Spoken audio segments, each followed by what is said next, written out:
하박국서 2장 1절부터 20절까지의 말씀을 제가 읽고 말씀 나눕니다.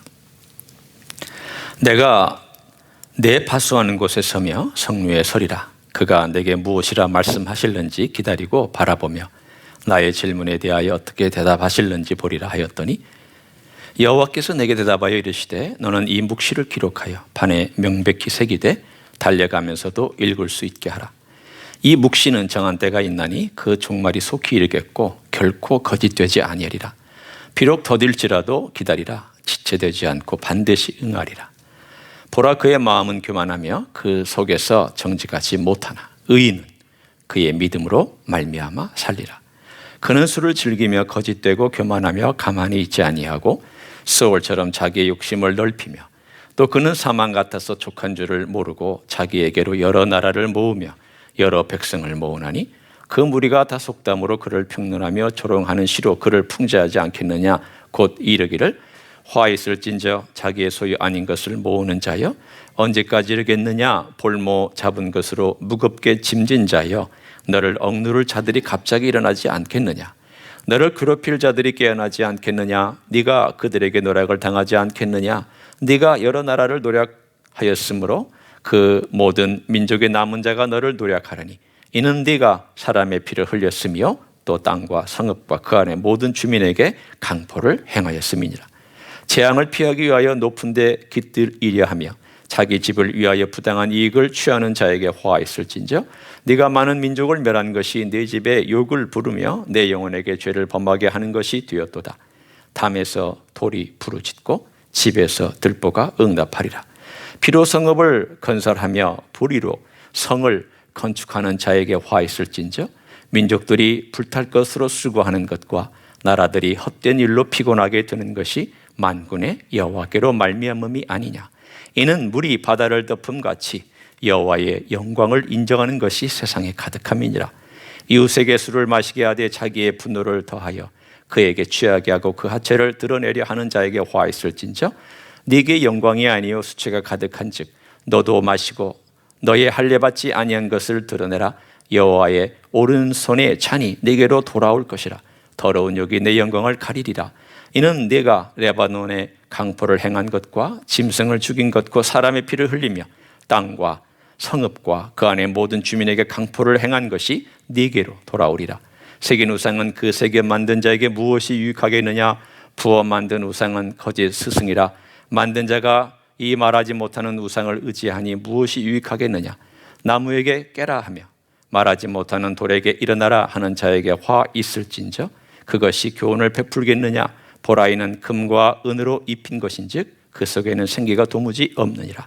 오직 여호와는 그 성전에 계시니 온 땅은 그 앞에서 잠잠할지니라 하시니라. 아멘. 어떤 사람에게 이런 질문을 던졌습니다. 세상에서 제일 하기 어려운 세 가지 일은 무엇입니까? 그랬더니 그 사람이 첫 번째, 두 번째, 세 번째 대답을 이렇게 했습니다. 첫 번째는 1등하는 일이 어렵습니다. 어떤 사람은 공부가 제일 쉬웠어요 하는 사람이 있는데 이 사람은 1등을 하기가 어려웠었나 봐요. 두 번째는 돈 버는 일이 제일 어렵습니다. 그렇습니다. 돈 버는 일 쉽지 않아요. 또 그러나 어떤 사람은 또 돈 버는 게 제일 쉬웠어요 하는 사람도 있습니다. 세 번째 대답은 공감할 수 있습니다. 누구나 공감할 수 있는 대답입니다. 누군가를 사랑하는 것. 이게 참 하기 어렵습니다. 그렇게 대답을 했습니다. 아마도 이 사람의 한 대답의 가장 중요한 핵심은 세 번째에 있을 것입니다. 사랑하는 것 정말 어렵죠. 만약에 어떤 사람이 저에게 목사님은 세상에서 제일 어려운 거 세 가지가 뭡니까? 물어본다면 저는 첫 번째, 누군가를 사랑하는 것 제일 어렵고요. 두 번째, 믿음대로 사는 것 이게 어렵고, 세 번째, 침묵하는 것 이게 어렵다고 대답할 것입니다. 목사니까 말을 많이 해요. 침묵하기 어렵습니다. 그리스도인들도 보면 많이 알고 많이 듣고 많이 또 공부도 하고 많이 또 함께 신앙생활을 했기 때문에 침묵보다는 말이 빠른 경우가 참 많습니다. 그러다 보니까 우리의 삶 가운데서 정작 중요한 이 침묵이라는 것을 잊고 살 때가 참 많습니다. 하박국도 하나님 아버지 앞에서 침묵하지 않고 떠들었습니다. 처음에 하나님께 이렇게 떠들었죠. 하나님, 지금 이 사회를 보고 계시냐? 당신 정말 보고 계십니까? 이렇게 악한데, 악한 사람이 잘 되고 선한 사람이 이렇게 거꾸라지는 이 하나님 살아계시면 이럴 수 있습니까? 막 하나님께 항거했습니다. 그랬더니 하나님 대답해 주셨어요.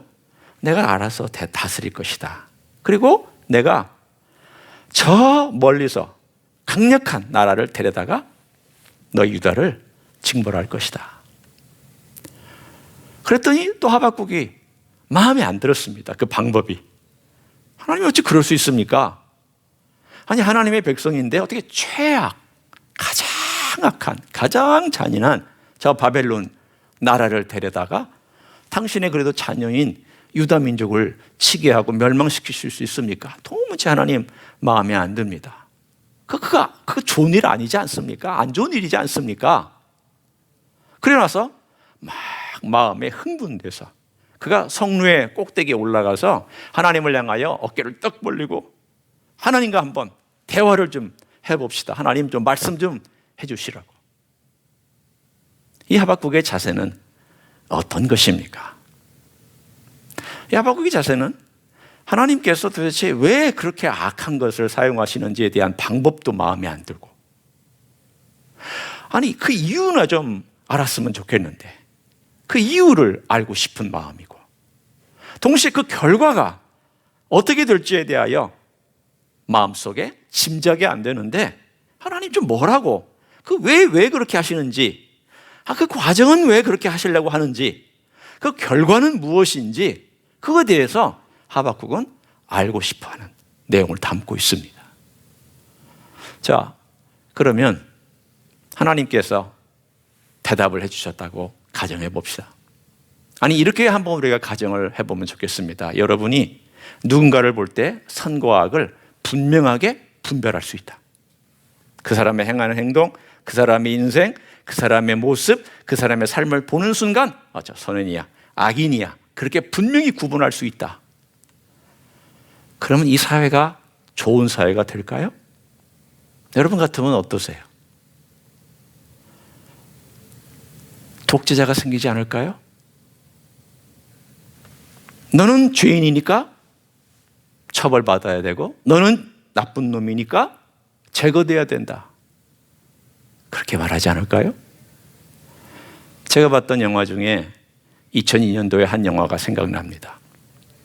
제가 좋아하는 배우 중에 하나인 톰 크루즈가 주연했던 그런 영화예요. 마이너리티 리포트라는 그런 영화가 있습니다. 그런데 이 영화는 미래 세계를 그리는 영화입니다. 미래 세계에 예측 시스템이 준비됩니다.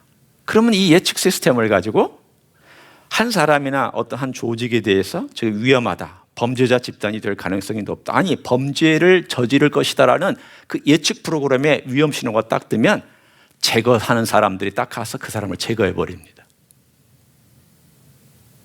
그래서 이 사회에는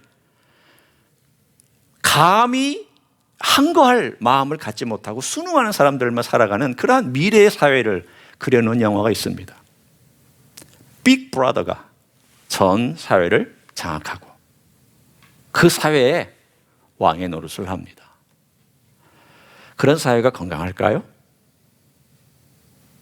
사람에게는 선과 악이 섞여 있습니다. 만약 내가 어느 순간 악한 일을 행했다고 했을 때 그 순간 그 악한 일 때문에 제가 만약에 처분을 받아야 된다면 저는 돌이킬 기회를 갖지 못할 것입니다. 너 나쁜 놈이야, 너는 그런 일을 했기 때문에 더 이상 미래 가능성이 없어 했다면 아마 저는 이 자리에 서지 못할 것입니다. 우리는 복잡한 인생입니다.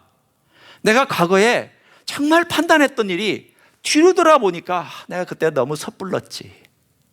내가 너무 그때 함부로 판단했어. 그 사람에 대하여 내가 너무 알지 못하고 쭈꾸리만한 지식 몇 개, 겨우 아는 정보 몇 개 가지고 나쁜 놈이야, 안 좋아, 이랬어라고 내가 그렇게 함부로 판단한 적이 얼마나 많았던가. 뒤돌아보면 실수한 것, 투성인 것을 나옵니다. 나에게 그것을 적용해 보면 나는 나에게 너그러웠지만 내가 얼마나 은근히 약한 짓을 했으며 남 모르는 가운데 하나님 아버지 앞에 반역하는 일을 행하였던가.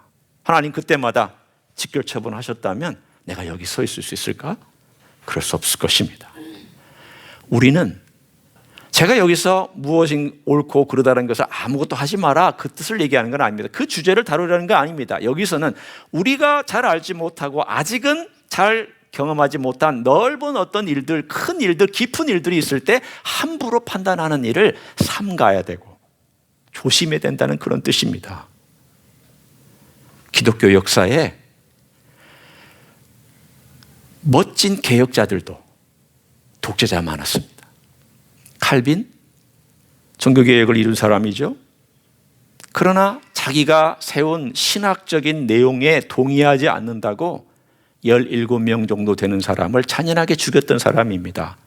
내 신학에 동의하지 않는다고. 나는 옳은데 너는 틀리다. 내 신학은 진리인데 너는 진리가 아니다. 죽였습니다. 누가? 칼빈이. 마틴 루터?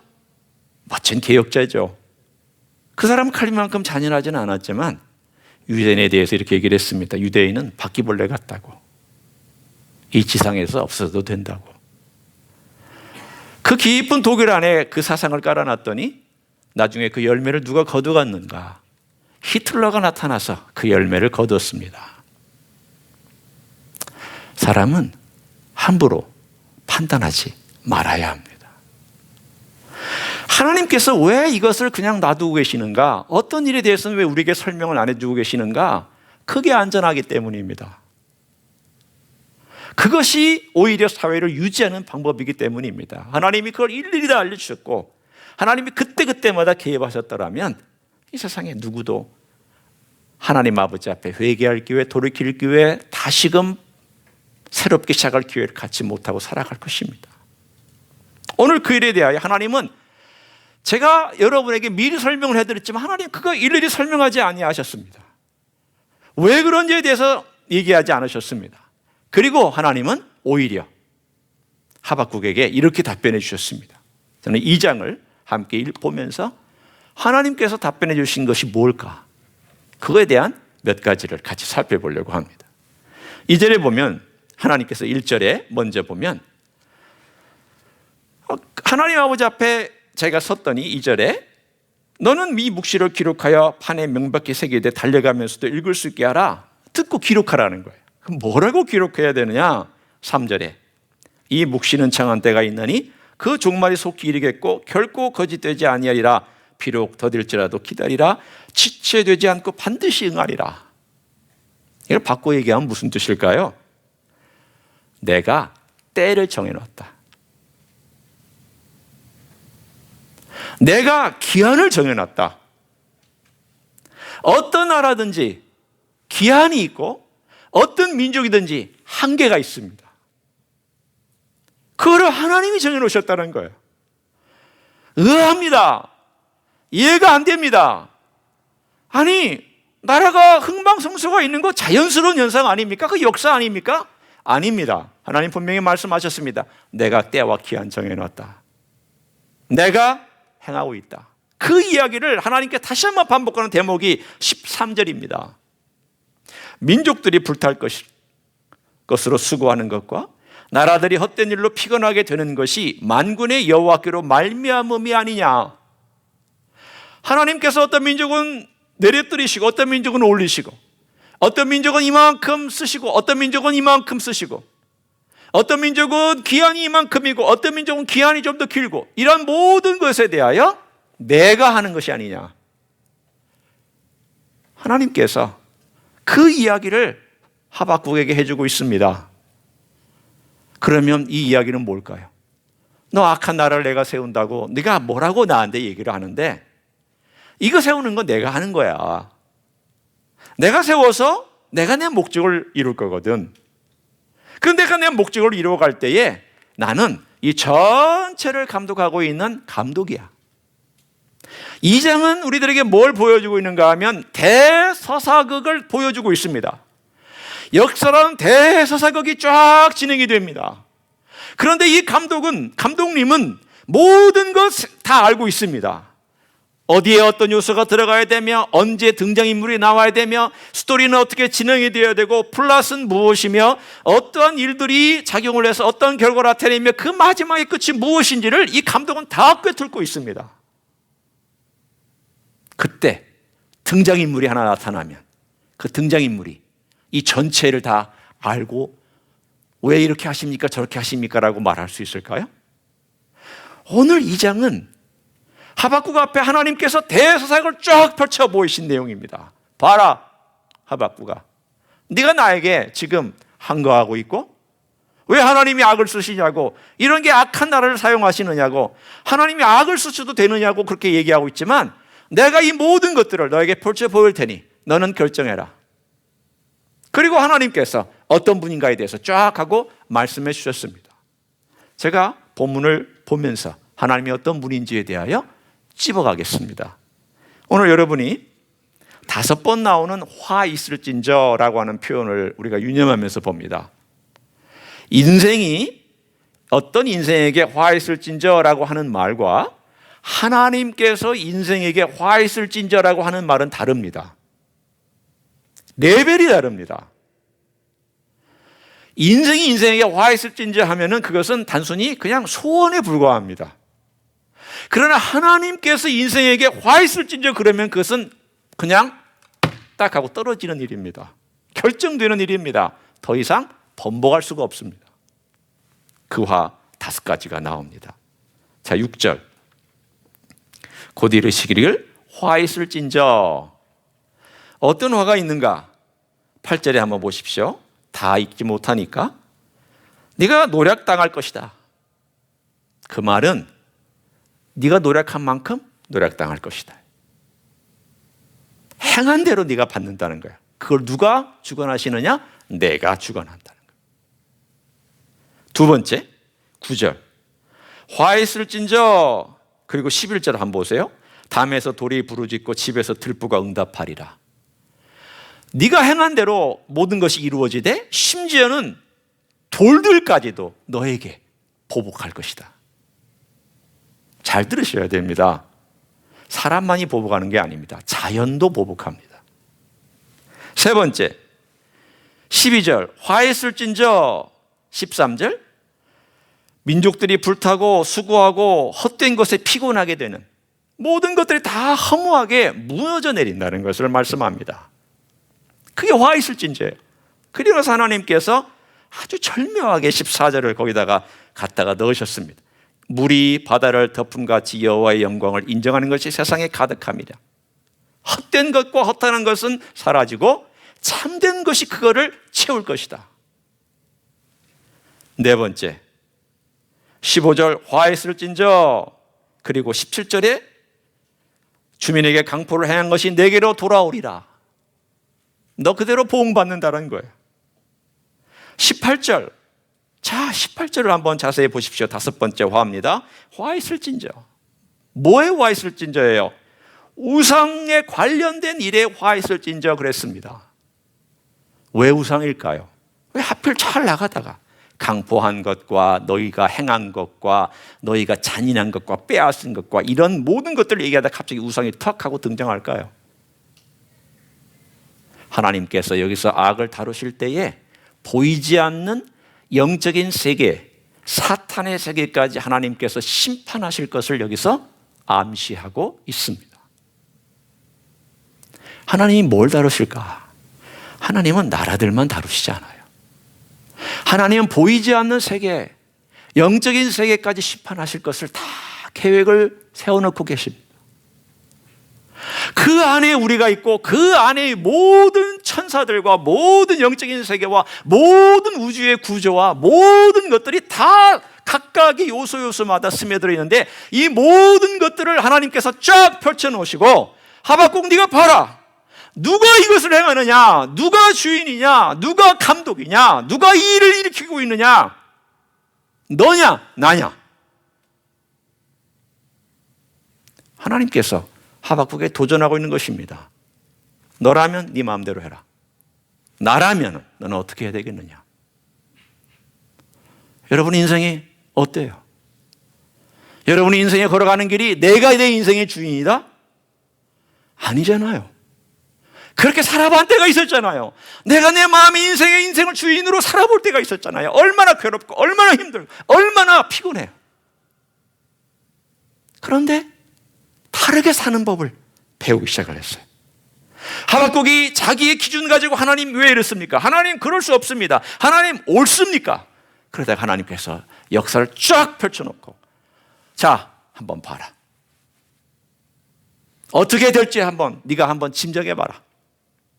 하나님께서 요소마다 하나님의 멋진 모습들을 집어넣고 놨더니 그 다음 3장에 하박국이 한거하지 아니하고 하나님을 찬양하는 노래로 훅 하고 넘어갑니다. 우리는 그 다음 주에 볼 것입니다. 그러나 그 2장이 얼마나 멋진 대서사극을 하나님께서 쫙 보여주시는지, 그 서사극의 제일 중요한 핵심이 2장 4절이라? 아닙니다. 2장 4절에 보면 이렇게 나와 있죠. 의인은 그의 믿음으로 말미암아 살리라. 우리는 이 구절을 너무 잘 알아요. 그리고 이 구절을 외우고 있어요. 로마서가 이 구절에 의지해서 쓰여졌어요. 이거 중요한 거 아니에요. 정말 중요한 것은 믿음이 중요한 게 아니라 믿음의 대상이 어떤 일을 행하셨느냐, 그리고 그분이 어떤 분이냐가 더 중요해요. 믿음을 강조하지만 십자가가 중요하지 내 믿음이 중요해요? 하나님이 행하신, 그리스도께서 피 흘리신 그 사건이 중요하지 내 믿음이 더 중요해요? 내가 믿으니까 십자가가 있어요? 십자가 있으니까 내가 믿어요. 예수님께서 피를 흘리셨기 때문에 내가 믿어요? 내가 믿으니까 피 흘리신 것이 진짜가 되는 거예요? 아니에요. 내 믿음하고 아무 상관없어요. 내가 믿지 않아도 예수님 피를 흘리셨고, 내가 인정하지 않아도 예수님은 큰일을 행하셨어요. 그게 있고 나서야 내가 믿는 거예요. 우리는 믿음이 중요하다고 얘기를 하고 믿음이 강조하지만 그 다음이고 부차적인 거예요. 저 중요한 건 뭐냐? 2장에 내가 누구냐? 내가 누구냐예요. 하나님이 어떤 분이냐예요. 예수님이 어떤 분이냐예요. 그분이 진정한 통치자냐예요. 그걸 인정하느냐예요. 오늘 2장 전체에서 나는 나라를 올리고 세우고 허물을 엎드린다. 악한 자들에게 내가 보응한다. 그러나 때가 있다. 때가 있을 때까지 내가 놔둔다. 그러나 나는 영원히 놔두는 하나님이 아니다. 네가 그걸 알 수 있겠느냐? 너 볼 수 있겠느냐? 너 그거에 대해서 어떻게 하겠느냐? 오늘 따라서 의인은 믿음으로 살리라라고는 가장 중요한 이 말씀 세 마디 말에 들어가 있는 세 개의 중요한 진리를 함께 적용하고 싶습니다. 첫째, 믿음은 다른 게 아닙니다. 하나님이 누군가를 정확히 아는 것입니다.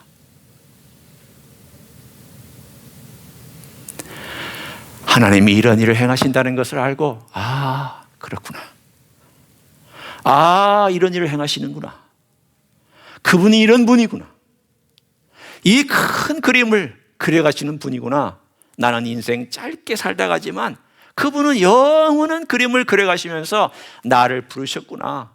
그럼 내가 그분을 인정하고, 알지 못하지만 내 측량과 내 지식과 내 생각을 월등히 뛰어넘어 일하시는 하나님을 바라보고, 하나님, 그렇습니다. 하나님이 일하십니다. 하나님이 행하셨습니다. 하나님의 그림을 제가 어찌 이해하겠습니까?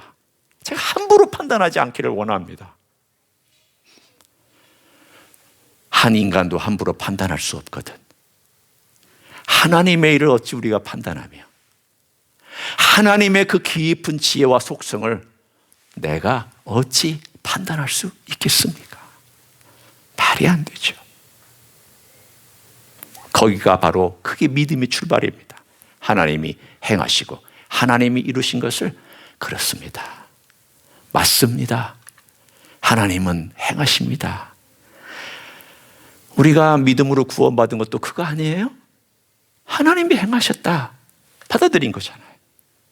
우리 주님께서 나를 위해서 피 흘리셨다. 받아들인 거잖아요. 감독님이 이 일을 행하셨고 행하시고 계시고 행하실 것이다. 받아들이는 거잖아요. 이 모든 것들이 하나님의 솜씨 가운데 있습니다. 받아들이는 거잖아요.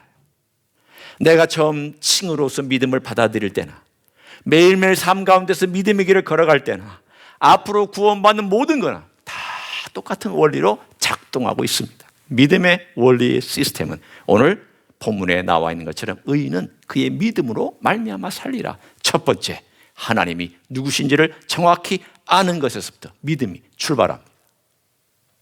두 번째는 20절입니다. 자, 20절 한번 보세요. 오늘 이 장에 곳곳에 믿음이 뭔지에 대해서 하나님께서 숨겨놓으셨습니다. 믿음의 특징 두 번째는 오직 여호와는 그 성전에 계시니 온 땅은 그 앞에서 잠잠할지니라. 잠잠해라는 것입니다. 여러분, 믿음은 떠드는 거 아닙니다. 믿음은 시끄러운 거 아닙니다. 믿음은 내가 하나님께 먼저 말하는 거 아닙니다. 하나님 말씀하시는 것을 듣는 게 믿음입니다. 요즘 저에게 있어서 저의 한 과제라고 할 수 있습니다. 그건 뭐냐면 성령의 음성을 어떻게 듣는가라는 것에 대해서 아주 깊이 고민하고 그리고 그것을 내 숙제로 알고 지금 하나님 앞에서 기도하고 있습니다. 목사니까 성경 보는 대로 설교를 해야 돼요. 목사니까 가르쳐야 돼요. 그러니까 침묵하기보다는 말이 많아요. 그래서 제가 여기에 샘물에 이렇게 담겨져 있는 양보다 더 많은 양을 끄집어 쓸 수가 있어요. 그러면 하나님이 주신 샘물의 양이 이만큼인데 더 많은 양을 쓰려면 이 샘물에서 풀까요? 엉뚱한 데서 가져올까요? 엉뚱한 데서 가져오겠죠. 물은 이만큼밖에 안 고였는데 나는 퍼낼 게 더 많아. 그럼 어떻게 할까요? 이 주님이 주시는 샘물에서 푸는 게 아니라 내가 갖다가 막 퍼서 내 마음대로 막 갖다 주는 거예요. 아, 내가 인생을 그렇게 살았구나. 내가 성령님의 음성을 잘 알지도 못하고 듣지도 못하고 침묵하지 못하고 말하기 바빴구나. 성령님, 제 안에 말씀해 주세요. 성령님, 제가 침묵하기 원해요. 저는 자꾸 글을 읽으려고 하고 저는 자꾸 보려고 하고 들으려고 하고 유튜브 또는 제가 활동하는 거 이런 것들에 그냥 쌓여서 소리나 눈으로 뭔가를 보고 듣지 아니하면 가만히 있지를 못하는 이런 삶을 제가 살고 있습니다. 주님, 조용히 가만히 있는 시간을 제가 갖지 못하고 있습니다. 여러분은 어떠세요? 여러분, 세상의 소리나 유튜브 소리나 TV 소리나 혹은 심지어는 설교 소리까지도 여러분 계속 듣고 있으면 안 돼요. 어느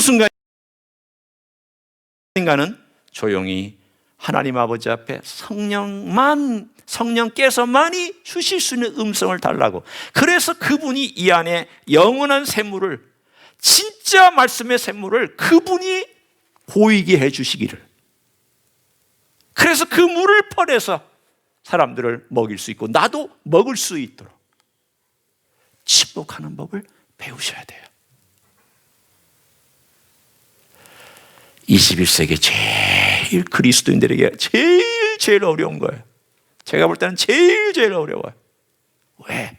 너무 시끄러워요. 기도도 시끄럽고 다 시끄러워요. 침묵을 못해요. 세 번째는요, 2장 3절이에요. 믿음이 뭐냐? 그 의인은 어떻게 사는 거냐? 자, 3절 봅니다.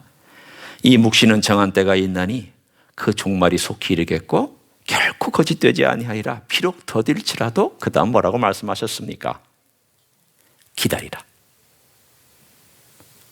믿음은 하나님, 예수 그리스도, 성령님을 제대로 아는 거예요. 둘째, 믿음은 침묵할 줄 아는 거예요. 셋째, 믿음은 기다리는 거예요. 기다리는 것도 어렵죠. 제가 몸이 아파 수술 받은 다음 침대에 이제 중환자실 갔다 침대에 와서 누웠는데 의사가 와서 그렇게 얘기를 하죠. 빨리 운동 시작하시라고. 며칠 지난 다음에 침대에서 내려오는데 무슨 위험한 빼쩍빼쩍한 못이 있는 바닥에 서는 기분이었어요. 내가 여기 서면 그냥 어려운 일이 터질 것 같은, 무너질 것 같은 두려움이 있었어요. 간신히 침대를 붙잡고 그냥 끙끙끙끙거리고 해가지고 두 발을 탁 디뎠는데 아니나 다를까 몸이 휘청하더니 침대를 붙잡고 제가 다시 기어 올라갔습니다. 그리고 아내에게 이렇게 얘기를 했어요. 오늘은 끝. 오늘은 땅에 디딘 것으로 끝. 그날 하루 지났어요. 그 다음 날 땅을 딱 디딘 다음에 세 걸음 걸어갔어요. 세 걸음 걸어갔는데 세상에 내가 천하를 정복한 것 같더라고요. 그 다음 날 화장실까지 걸어갔어요. 그리고 그 다음 날 한 10m 문 바깥으로 나가서 몇 걸음 걸어갔어요. 그리고는 병원에 한 20m, 30m 걸어 다녔어요. 그때 제가 걸으면서 했던 생각이 지금도 생각납니다. 나는 과연 운동할 수 있을 정도로 건강해질 수 있을까? 나는 내가 좋아하는 테니스를 칠 수 있을까? 테니스가 과격한 운동이거든요. 의심했어요. 감히 상상하지 못했어요. 왜? 걷는 것도 힘든데. 하루하루 걸음이 조금씩 늘어났습니다. 병원 복도 한 바퀴를 쫙 돌고 나면 한 200m 됩니다. 그 한 두 바퀴 돌더니 다음에 며칠 지나는 세 바퀴, 네 바퀴. 그리고 한 달을 병원에서 있다가 퇴원했을 때에는 제법 건강을 회복해서 의사가 나가도 좋다. 그리고 집에 와서 동네 한 바퀴 돌고 그 다음 시간이 지나자 그 산 둘레를 돌고 그래서 얼마 안 있다가 드디어 운동을 시작했습니다. 한 3년 걸렸던 것 같아요. 그 기간이 저의 머릿속에 하루하루 다 있어요. 왜냐하면 그게 너무 실감났으니까. 그렇다고 그 다음날 뭐가 팍 하고 바뀌느냐? 아니. 그 다음날도 거의 변화가 없는 것 같은데 변화가 없다가 톡 하고 나아지고 또 이렇게 가다가 톡 하고 나아지고 뭐가 이렇게 쭉 진행되다가 점프하고 진행되다가 점프하는 그런 날들이 저에게 계속됐어요. 그리고 한 3년 되고 나서 제가 테니스를 치기 시작했어요. 여러분 제가 자기가 좋아하는 운동을 할 때 얼마나 기분 좋은지 모르죠. 아시나요? 운동 좋아하는 분들은 아실 거예요. 자기가 좋아하는 운동을 못하다가 몇 년 만에 하기 시작하면은요, 잘 치건 못 치건 간에 그냥 행복한 그냥 아드레날린이야 온몸에 쫙 하고 퍼져서 얼마나 행복하고 기분이 좋은지 몰라요. 그런데 그렇게 썩 잘 치지는 못했어요. 그 전만큼. 그래 나서 시간이 한참 흘렀죠. 지금 저의 상태를 보세요. 제가 이렇게 건강해지리라고는 정말 상상하지 못했어요. 이렇게 테니스를 잘 치리라고 상상하지 못했어요. 오해하지 마세요. 저는 선수 아닙니다. 그냥 아마추어예요. 그러나 정말 테니스 기쁘게 치고 있고 가능한 어떤 공도 받아낼 수 있어요. 제 삶에서 그 기간들, 지난 십몇 년의 쭉 기간들, 2007년도부터 지금까지의 13년에 걸친, 13, 14년에 걸친 쭉 기간들에게 하나님께서 지금의 이런 건강을 주시기라고는 저는 정말 상상도 못했고 기대도 못했어요. 기다렸죠. 기다리면서 운동했죠. 기다리면서 걸어갔죠. 하루하루 똑같은 일상이지만 걸어갔어요. 저는 어디까지 갈 수 있을지는 저는 장담하지 못했고 어느 건강까지 제가 하나님께서 회복시켜 주실 때에 대해서 저는 알지 못했어요. 그러나 한 가지 저에게 주신 그 일과 속에서 하나님이 주신다면 나는 갈 때까지 갈 것이다. 나에게 10년의 생명을 주신다면 10년을 살 것이고 나에게 15년을 주시면 15년을 살 것이고 나에게 20년을 주신다면 20년을 내가 살 것이다. 나는 모른다. 그러나 하나님이 나를 살려주실 때까지 나는 기다리면서 걸어갈 것이다. 여러분, 기다림이란 아무것도 안 하고 가만히 있는 걸 얘기하지 않아요. 내가 할 수 있는 건 하는 거예요. 내가 하나님을 위하여, 내 건강을 위하여, 내 영혼을 위하여, 내 주변을 위하여 할 수 있는 걸 행하는 거예요. 그러나 내가 다 하지 못해요. 내가 할 수 있는 건 한계가 있어요. 너 거기까지다. 그럼 받아들여야죠. 너 거기까지만 하는 거야 라고 하나님이 말씀해 주실 때도 있을 거예요. 그럼 거기까지 하는 거예요. 내가 다 하지 못하고 다 알지 못해요. 하나님께 맡기면서 가는 거예요. 하박국을 보세요. 하박국이 살았던 시대에 유다가 망하기 한 15년, 20년 전이에요. 아마 제가 생각할 때 이 계시를 받고 그 기록한 다음에 하박국의 생애에 그도 포로로 잡혀갔을 수도 있고요. 아니면 예루살렘에서 죽었을 수도 있어요. 하박국의 인생에 대해서는 우리가 결말을 알지를 못합니다. 그러나 하박국은 그 신경 쓰지 않기로 했어요. 왜냐? 하나님이 하시잖아요. 하나님께서 이 일을 진행시키잖아요. 내가 계산할 수 없는 일들을 하나님이 계산하고 일을 행하시잖아요. 내 인생의 모든 것들은 내가 모르잖아요. 하나님께 맡기는 거예요. 주님께 맡기는 거예요. 얼마나 멋진 믿음이에요. 의인은 믿음으로 말미암아 살리라. 그런데 의인이 그 믿음이라는 시스템이 작동하려면 하나님이 어떤 일인지 행하시는지를 아셔야 되죠. 우리 주님이 어떤 분인지를 아셔야 되죠. 이거 알고 우리가 믿어야 되죠. 무조건 믿는 거 아니에요. 알고 믿으셔야 돼요. 듣고 믿으셔야 돼요. 이 묵시를 연구하고 믿으셔야 돼요. 이걸 생각하고 믿으셔야 돼요. 의심도 해봐야 돼요. 고민도 해봐야 돼요. 내가 정말 믿음이 있는지도 생각해봐야 돼요. 나는 정말 하나님을 신뢰하는지도 생각해봐야 돼요. 그리고 침묵할 때는 침묵할 줄 알아야죠. 기다릴 줄 알 때는 기다려야죠. 내가 원치 않는 일이 생기다 할지라도 침묵할 줄 알고 내가 이해하지 못하는 일이 생겨도 기다릴 줄 아는 그 믿음. 이것이 지금 우리에게 21세기 팬데믹 현상 속에서 어쩌면 제일 중요한 요소라고 저는 생각합니다. 앞으로 일어날 일 불안합니다. 솔직히 불안합니다. 솔직히 불확실합니다. 어떤 일들이 더 거창한 일들이 터질지 솔직히 말씀드려서 앞으로 그럴 수도 있겠다. 어떻게 살아야 할까? 여러분 어떻게 살아야 돼요? 믿음으로 사셔야 돼요. 우리 주님 대상, 그 믿음의 대상을 잘 아셔야 돼요. 이 모든 것이 주님의 손에 있다는 것을 내가 한다. 전염병도 내가 통치하고 관리한다. 나라들이 일어서고 무너지는 것도 내가 관리한다. 걱정하지 마라. 문제 삼지 마라. 내가 할게. 그리고 그분 앞에 알지 못하는 것을 맡기고 조용히 음성을 듣고 기다리면서 따라가다 보면 언젠가 주님께서 그분의 의를 이 땅 위에 이루실 날이 올 줄로 믿습니다.